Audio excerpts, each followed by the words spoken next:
5 seconds. Start. மாண்புமிகு தலைவர் அவர்களே, ஆளுநர் உரையின் மீது பேச வாய்ப்பு அளித்ததற்கு முதற்கண் என் நன்றியை தெரிவித்துக் கொள்கிறேன். முதலில் விவசாயத்தை பற்றி குறிப்பிட விரும்புகிறேன்.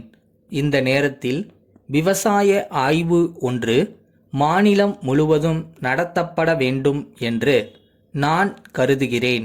நேற்று பேசிய ஓர் உறுப்பினர் தஞ்சை மாவட்ட நிலைமையை சொல்லி அங்கே உள்ள காவிரி ஆற்றின் 2 பக்கங்களிலும் சிமெண்ட் பூசி அதிகப்படி தண்ணீரை எப்படி சிக்கனமாக கொண்டு போக வேண்டுமென்று சொன்னார்.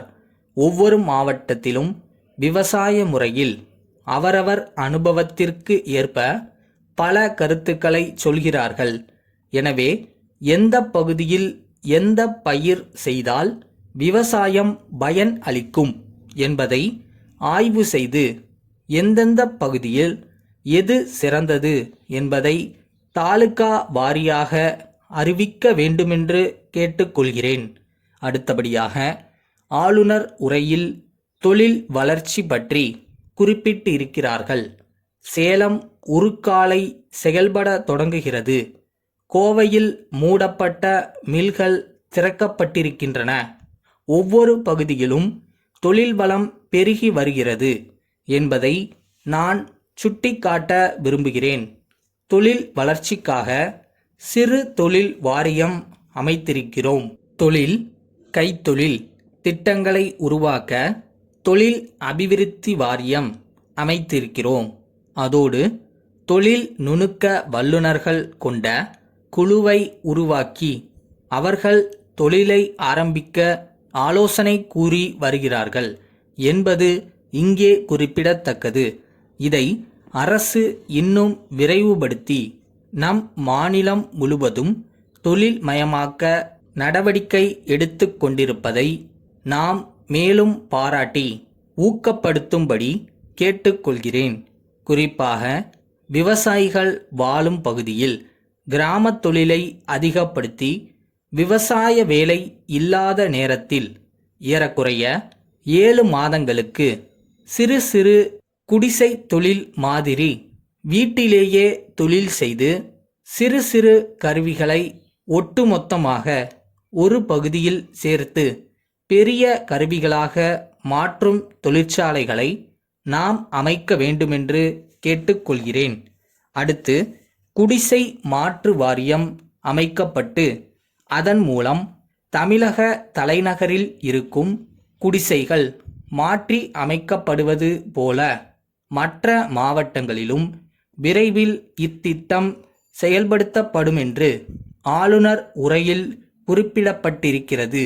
இதை பொறுத்தவரையில் எல்லா மாவட்ட தலைநகரங்களிலும் உட்குழுக்கள் அமைக்கப்பட்டு இன்னும் சில ஆண்டுகளில் மாநிலம் முழுவதும் குடிசைகளே இல்லாத நிலை ஏற்படும் என்ற நம்பிக்கையை இது நமக்கு ஏற்படுத்துகிறது.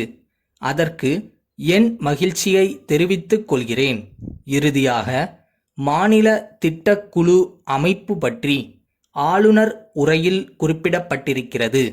இது தமிழக வளர்ச்சியையும் மக்களின் வாழ்வையும் நிர்ணயம் செய்கிற அரிய முயற்சி ஆகும். தமிழகம் முழுவதையும் 10 ஆண்டுகளில் தொழில்மயமாக்கி ஐரோப்பாவில் இருக்கிற நாடுகளுக்கு ஒப்பான வளர்ச்சியுள்ள நாடாக ஆக்க திட்டம் போட்டிருப்பது தமிழகத்தை பலப்படுத்தி தமிழக மக்களுக்கு ஊக்கத்தை தருகின்ற அமைப்பாக இருக்கிறது. கொல்கத்தா வாசன் கூட்டமைப்பிலிருந்து ஆமதாபாத் திருவாளர்கள் வீரன் கூட்டமைப்பிற்கு எழுதும் கடிதம். அன்புடையீர், தாங்கள் அனுப்பிய ஆப்பிள் பழங்கள் அடங்கிய பெட்டிகள் பாதிக்கப்பட்ட நிலையில் வந்து சேர்ந்தன. பெட்டிகள் சரியாக அமைக்கப்படாததாலும் போக்குவரத்தில் முரட்டுத்தனமாக கையாளப்பட்டிருப்பதாலும் பெட்டிகளில் இருந்த பொருட்கள் பாதிக்கப்பட்டிருந்தன.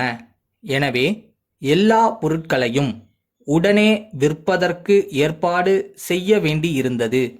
ஆதலால் இங்கு உள்ள பல வியாபாரிகள் சங்கத்தால் நடத்தப்பட்ட பொது ஏலத்தில் 5000 ரூபாய்தான் கிடைத்தது. ஆதலால் இந்த சரக்கு வியாபாரத்தில் 4000 ரூபாய் நஷ்டம் ஏற்பட்டுள்ளது. தங்களால் பெட்டிகள் சரியாக அமைக்கப்படாததாலேயே எங்களுக்கு இந்த நஷ்டம் ஏற்பட்டுள்ளது. எனவே நாங்கள் ஏற்கனவே செலுத்திய விலைக்கும் ஏலத்தின் மூலம் கிடைத்த விலைக்கும் இடையேயான வித்தியாசத் தொகையான ரூபாய் 4000ற்கு எங்களது பாத்திய கோரிக்கையை இத்துடன் அனுப்பியுள்ளோம். அதை தாங்கள் வழக்கமான பரிவுடன் பரிசீலித்து கூடிய விரைவில் பணத்தை அனுப்பி வைக்க ஆவன செய்வீர்கள் என்று நம்புகிறோம். தங்களது பதிலை எதிர்பார்க்கிறோம். தங்கள் நம்பிக்கையுள்ள